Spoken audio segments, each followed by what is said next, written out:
How's it going, everyone? Got quite a lot to go over in this video. It looks like Stellar Blade is gonna get some sort of update here very shortly. We'll talk about that. Yosuke Saito is teasing a brand new title that may be NieR. It might not be NieR. Hopefully it is NieR. We'll talk about that. And 2K Games is gearing up to announce one of its biggest and most beloved franchises, a new iteration for said franchise, during the Summer Game Fest 2024. I think you guys have an idea of what that could be, but who knows exactly what game it will be, but we'll talk that at the end of this video. I obviously have some ideas. First up, the official Stellar Blade Twitter account put out a tweet saying, "Get ready for next week," obviously hinting towards some sort of update as far as maybe a content update, additional content, whether that be paid or free. We do know that a boss rush mode is supposedly coming to the game, and it will be a free piece of content. There will be free updates coming out on the game. New Game Plus actually dropped day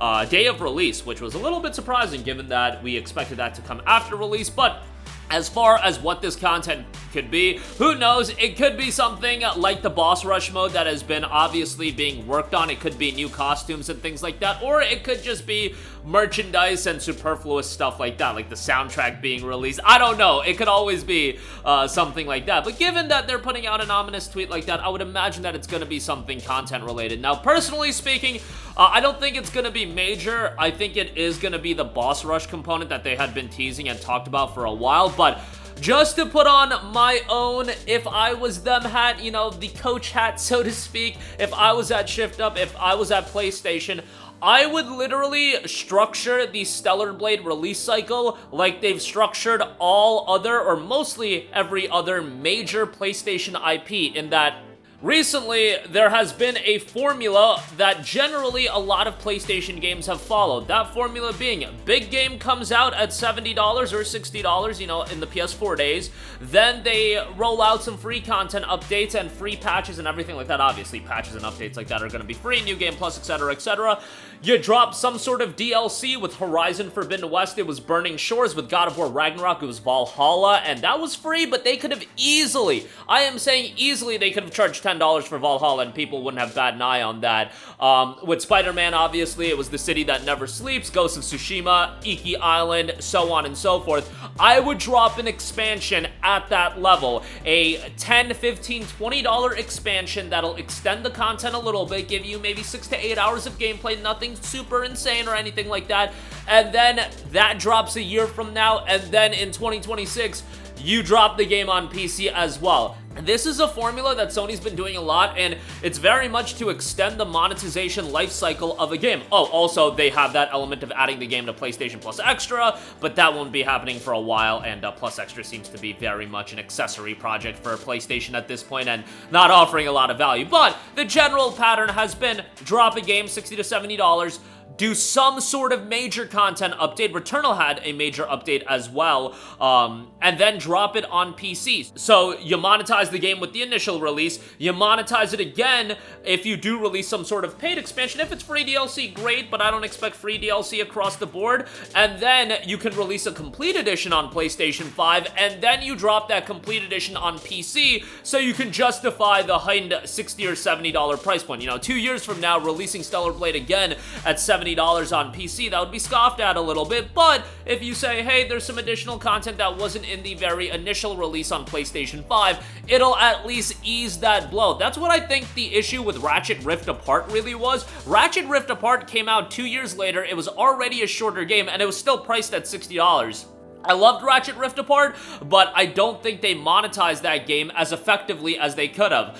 That is strictly talking about it from a business standpoint. I get it. Me telling them how to structure things, they're smart enough to realize what they need to do and how they can extend the monetization cycle of these games. It's not effing rocket science, and they've done it several times. So that's how I would do it with Stellar Blade. I don't know if they have any plans for paid expansions and things of that nature.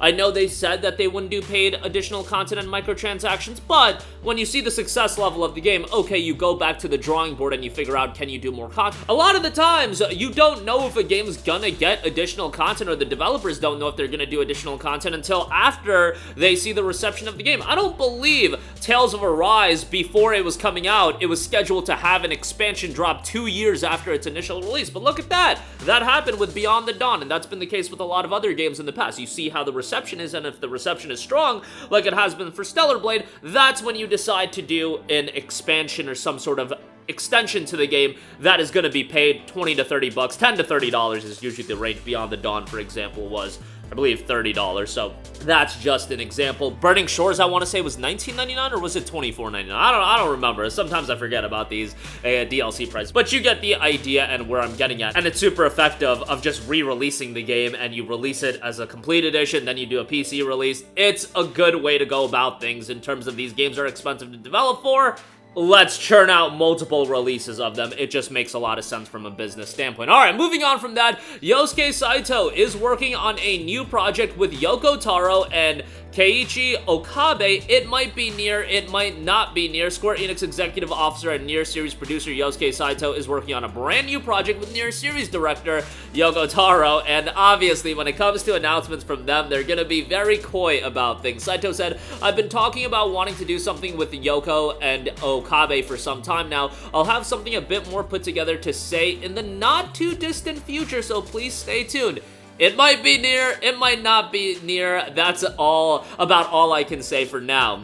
Saito also said this, "I'm doing various things with the idea of creating something that does not yet exist. I can't devote my time to that fully, so most of it has been left to the staff, but it's turning into something quite interesting. I'm looking forward to the day we can announce it." I do imagine it's a new NieR. Look, it's very, very difficult to have an IP that really pops off. I think Square Enix has experienced that with games like Forspoken, so when you have something like NieR and NieR Automata that did exceedingly well, and I know NieR Replicant didn't crush it and didn't knock it out of the park, but that game was a, remaster, remake, whatever you want to call it, of a game from 2010, and Automata was certainly the better game. And if they do a new NieR title built ground up for modern platforms, it's gonna be received well as long as it's a good game. I truly do believe that, so hopefully that is going to be the case, and maybe we'll see an announcement by the end of the year. That would be great to see. Lastly, I do want to know 2K will announce a new iteration in one of its biggest and most beloved franchise during the Summer Game Fest 2024 showcase. Now, biggest and most beloved, that is applicable to so many things, and they're just gonna say superlatives like biggest and most beloved to like just about every game they have. They're gonna say that about, I don't even know. They're gonna say NBA 2K is one of the biggest and most beloved. And it is. Like, to my audience, it's not, but they're gonna say that about NBA 2K. They're gonna say that about, whatever game they have in their repertoire, they're gonna say it's of their biggest and most beloved. Now, it's gonna be announced during the Summer Game Fest, so I don't think it's gonna be NBA 2K. I don't think it's gonna be that. But, we do know they have a new Mafia game in development, a new Bioshock game in development, and I do believe Borderlands 4 is very much in development, and 2K will be publishing that. Any of those games being revealed at Summer Game Fest makes all the sense in the world, and hopefully, fingers crossed that it comes out by the end of the year. I know that these days, the quick turnaround isn't that common, but we're seeing Kingdom Come Deliverance 2 do it, so would like to see Mafia 4 or a new Bioshock game, or a new Borderlands game come out by the end of the year. More than likely, it'll be a 2025 title, but still excited to see what they reveal. 2K is not my favorite publisher, to say the least, but, they do obviously have some good IPs under their umbrella, and a new Mafia game would be incredibly exciting to me. I know Mafia 3 wasn't a game that everybody loved, but I thought it was still a worthwhile game to go through. I just had crazy expectations for that game. That game and Deus Ex Mankind Divided, I believe those two came out in the same year, and I remember thinking the same thing after playing both of those games, thinking, good game. My expectations were so crazy high that there was no way they were ever going to reach those expectations, but nevertheless, that's the world we live in. Mafia 2 still, I think, is tremendous, and hopefully Mafia 4 rebuilds the series and is quite good. And again, I like Mafia 3.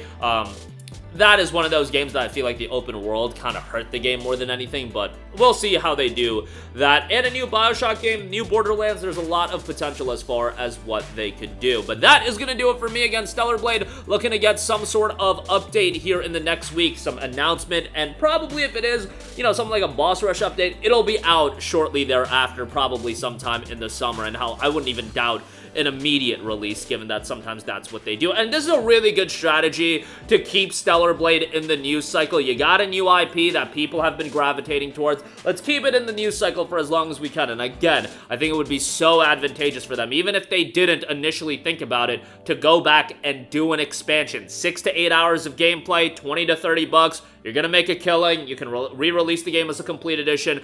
The PC port will be valued greater with a $60 or $70 price point with a complete edition release. It just makes all the sense in the world. I get it that maybe some of you guys won't like that release strategy, but I'm talking about it from the lens of Sony. That's how you make the most money off this IP. Yosuke Saito working on a new project alongside Yoko Taro and Okabe. It might be NieR, might not be. I'm thinking it is NieR. And the next iteration of one of the biggest and most beloved franchises from 2K will be announced at Summer Game Fest. Thinking Borderlands 4, that's my prediction, but we'll see what that ultimately is. That's gonna do it for me. Sound off with all of your thoughts in the comment section down below. Thank you for watching, and goodbye. Hey guys, we hope you enjoyed the video, and if you did, make sure to hit the subscribe button, and if you're already subscribed, do us a favor and hit the bell icon. This way you'll be notified whenever we post a new video. That's the best way to keep up with all of our uploads, and we usually try to upload 2 videos a day. And with the bell icon hit, you'll be notified whenever we do upload a video. As always, thanks for watching.